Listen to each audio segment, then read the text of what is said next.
Hello, আসসালামু আলাইকুম guys. আজকে নতুন বছরের নতুন দিনের সর্বপ্রথম দিন। আমরা অফিসে মনে করেন যে 8:30 বাজে আসছি, কিন্তু হচ্ছে আমাদের অফিসের ম্যানেজার বা অ্যাসিস্ট্যান্ট ম্যানেজার কেউ নেই, তারা তারা নতুন অফিসে গেছে, যার কারণে আমরা সবাই বাইরে দাঁড়ায় আছি। এই যে পিছনে আপনি দেখতে পাচ্ছেন টমটমের উপরে আমাদের পার্সেলগুলো এখানে বসে আছে, যার কারণে আমরা তালা মারার কারণে আমরা পার্সেলগুলো ঢোকাতে পারতেছি না। আমরা সবাই এখানে উপস্থিত, তাদের জন্য অপেক্ষা করতেছি। তো দেখি তারা কখন আসে। আমাদের বড় ভাই কিছু বলতে চাচ্ছে।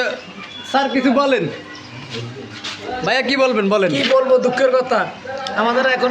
আমাদের নতুন বছরে যেহেতু সর্বপ্রথম দিন, আমরা সবাই এখানে সবাই অপেক্ষা করতেছি। আরো পার্সেল অপেক্ষা করতেছে। যদি কিছু বলার থাকে বলেন।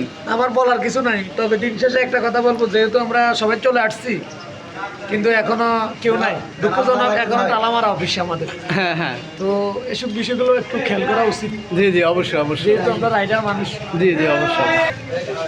হ্যালো, তো আমাদের মনে হয় পিছনে ম্যানেজার চলে আসছে। দেখি আমাদের যদি ম্যানেজার আসে তাহলে আমাদের কাজ স্টার্ট করব। তো তার আমরা এটার জন্য অপেক্ষা। আপনাদের সবাইকে নতুন বছরের নতুন শুভেচ্ছা, হ্যাপি নিউ ইয়ার। সবাই ভালো থাকবেন। আসসালামু আলাইকুম।